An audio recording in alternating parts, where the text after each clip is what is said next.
नमस्कार,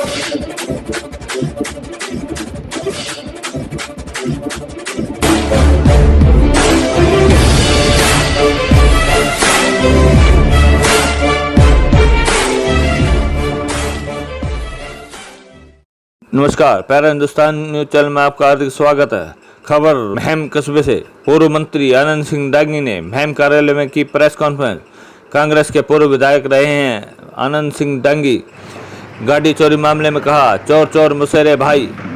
विधायक बलराज कुंडू और भाजपा नेता शमशेर खरकड़ा दोनों ही दोषी हैं। फर्जी आरसी तैयार करने और गाड़ी चोरी करने में वाहन चोरों को है दोनों का संरक्षण प्राप्त। किसी ने इन नेताओं का नाम नहीं लिया, खुद ही एक दूसरे पर लगा रहे हैं आरोप।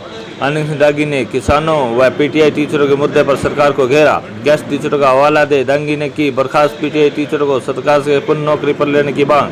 आनंद सिंह डांगी ने महम एसडीएम कार्यालय से चोरी की गाड़ियों को लेकर निष्पक्ष जांच की मांग की। महम से जैन मोहम्मद की रिपोर्ट। लग रहे हैं, आपस में चर्चा करने लग रहे, दुखी हैं, लेकिन वो नेता दोनों एक दूसरे के ऊपर आरोप प्रत्यारोप करने लग रहे हैं। बलराज कुंडू कहता है कि शमशेर का आदमी आरसी ऑफिस में बैठ करके सारा फ्रॉड रचता रहा। शमशेर कहता है कि गाड़ियों की चोरी में मेन जो व्यक्ति है ये इसका इलेक्शन एजेंट भी, इसका कार्यकर्ता भी, सारा सब को काम धंधा संभालने वाला रमेश जोशी सिरवाला है, वो सब बलराज कुंडू का है। तो इसका मतलब ये है कि इसमें दाल में काला है। दोनों चोर हैं, गलत आदमियों को संरक्षण दे करके उनको बढ़ावा देने लग रहे हैं, जो कि उनकी जिम्मेदारी बनती है ऐसे हालात को कंट्रोल करना, लेकिन वो एक दूसरे को बढ़ावा देने लग रहे हैं। एक आरसी की सीट पर जिसकी जिम्मेदारी सारी गाड़ियाँ रजिस्ट्रेशन करनी है, वो अनट्रेंड आदमी, अनएम्प्लॉयड आदमी, सरकारी एम्प्लॉयमेंट नहीं है उसकी, लेकिन आरसी की सीट पर बैठा रखा है। बैठ जाएगा कोई वैसे? उसके साथ किसी का संरक्षण है, किसी का हाथ काम कर रहा है, किसी का जोर जबरदस्ती करने वाली बात है, उसकी वजह से वो आदमी वहाँ पर बैठा है। और हजारों गाड़ियों की बोगस आरसी बना करके दे दी, नंबर बदल करके दे दिए और लाखों लाखों रुपए में फिर वो बेच दी गई। किस तरह से इतनी छूट मिल गई? उसके ऊपर किसी का हाथ है, किसी का संरक्षण है, जिसकी वजह से सारी सबको उसकी हिम्मत मिली। और इसी प्रकार से जो रमेश वाली बात है, जो बलराज कुंडू से कनेक्टेड है, जो मैं नहीं कह रहा, शमशेर कह रहा है कि बलराज कुंडू का, और सारा गांव भी कहता है कि बलराज कुंडू का मेन कार्यकर्ता सिसर गांव का है। और उसमें यहाँ गाड़ियाँ भी चोरी की लगी हैं इलेक्शन में भी। बलराज कुंडू का भाई खुद जो गाड़ी, जिस गाड़ी में इलेक्शन में चलता था, वह चोरी की गाड़ी थी, जिसका नंबर HR 34 समथिंग 3333 है, वो चोरी की गाड़ी है। इस प्रकार की अनेकों गाड़ियां दोनों के इलेक्शन में चोरी वाली गाड़ियां चली, जिनके नंबर बदल करके बोगस आरसी बना करके यहाँ पर लगाएगी। बगैर संरक्षण के ऐसा काम नहीं हो सकता। 40 साल से मैं भी इस राजनीति में 4 बार लोगों ने मेरे को इस महम हल्के का प्रतिनिधि अपना आशीर्वाद दे करके दिया है। कहीं किसी प्रकार की कोई चर्चा तो करके दिखा दो, कहीं जमीन की बता दो, कहीं अपराध की बता दो, किसी गलत आदमी की सपोर्ट की बता दो। किसी प्रकार की भी कोई आदमी 40 साल के राजनीतिक जीवन में और 20 साल के MLA शिप में कोई एक आदमी खड़ा होकर के ये समाज में खड़ा होकर कहते हुए आनंद सिंह डांगी ने ये किया। हमारी बहुत बड़ी जिम्मेदारी होती है, और उस जिम्मेदारी के हिसाब से बड़ा त्याग और तपस्या के हिसाब से आदमी को अपनी जिम्मेदारी निभानी पड़ती है। ये छिछोरापन है इन लोगों का, कोई सा जिम्मेदार नहीं है, गैर जिम्मेदार है, ऊंच नीच का पता नहीं है, खाली पैसे की राजनीति है, पैसे के बल पर खेल रहे हैं। कोई कहता है मैं 7,500 करोड़ का मालिक हूँ, कोई ये कहता है मेरी इतनी प्रॉपर्टी गिनती में भी नहीं आती। तो ये प्रॉपर्टी वैसे नहीं बनती,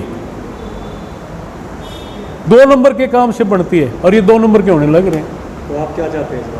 मैं ज़बरदस्त इंक्वायरी चाहता हूँ इसके बारे में, गहराई तक इसकी इंक्वायरी हो। खाली ये नहीं भाई गाड़ी कहाँ से चोरी हो गई, कहाँ पकड़ी गई, और उसके बाद आरसी कैसे बनी, किस तरह से इसका नंबर चेंज कराया गया, किस व्यक्ति ने करवाया, कैसे करवाया, किसका उसके ऊपर हाथ है, किस प्रकार से एसडीएम ऑफिस में जाकर के इतनी बड़ी चेयर, जो सबसे इम्पोर्टेंट सीट है आरसी की, उस पर जाकर के बैठ करके एक कच्चा आदमी जिसके हाथ में कोई पावर नहीं है, वो सारा सब कुछ करता रहा।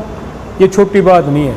इसकी इंक्वायरी मैं मुख्यमंत्री जी से भी कहना चाहता हूँ और हर प्रकार से जो भी एजेंसीज हैं, इंक्वायरी एजेंसी, उनसे कहना चाहता हूँ खाली इस बात की इंक्वायरी ना करें कि गाड़ी कहाँ से चोरी हुई, कहाँ पकड़ी गई। सारी इंक्वायरी ये होनी चाहिए, गाड़ी पकड़ी गई, चोरी होगी और उसके बाद किस प्रकार से ये सैकड़ों गाड़ियों के आरसी बनी। महम सबसे बड़ा अड्डा बन गया, जहाँ पर लगभग 600 गाड़ियों की आरसी बनी है, जिनकी कोई खरीद नहीं, कोई कागज़ नहीं, नंबर बदल दिया, चेसिस का नंबर भी बदल दिया, आरसी भी पता नहीं कब की, जो आउटडेट व्हीकल हो गए, चाहे स्कूटर थी, चाहे मोटरसाइकिल थी, चाहे गाड़ी थी, चाहे कार थी, सब वो नंबर उनके पुराने उठ से नहीं दबा रखा। इनसे नहीं दबा रखा तो झगड़ा किस बात का, किस तरह से शहीद हो गए। तो ये सारी बातें हैं। इसलिए मैं कहना चाहता हूँ कि आज हमारा हल्का जो बेरोजगारी के मामले में बहुत पीछे उठ चुका है और अपराध में बहुत आगे बढ़ चुका है, इसका सबसे बड़ा कारण यहाँ के विधायक का ध्यान अपने हल्के की बजाय दूसरी तरफ भटका हुआ है। महत्वाकांक्षाएं बढ़ी हुई हैं, जिसकी वजह से हल्का छोड़ करके बड़ी बातें करने की बात करता है, जो कि सबसे पहले अपना घर संभालने की ज़रूरत होती है। घर ठीक है तो सब कुछ ठीक होता है। यहाँ हमारे बच्चे बेरोजगार घूमने लग रहे हैं, रोज़ाना अपराध होने लग रहे हैं, लेकिन किसी प्रकार की कोई बात ना संभालने की, ना करने की, जो हमारे हल्के के लिए बहुत बड़ा दुर्भाग्य है। और आज जो फैसला लोगों ने किया था उसके ऊपर पूरे महम हल्के की जनता को बहुत बड़ा पश्चाताप है कि ये बहुत बड़ा गलत हुआ। हमारा टाइम था 24 घंटे का साथ अपने लोगों के साथ था।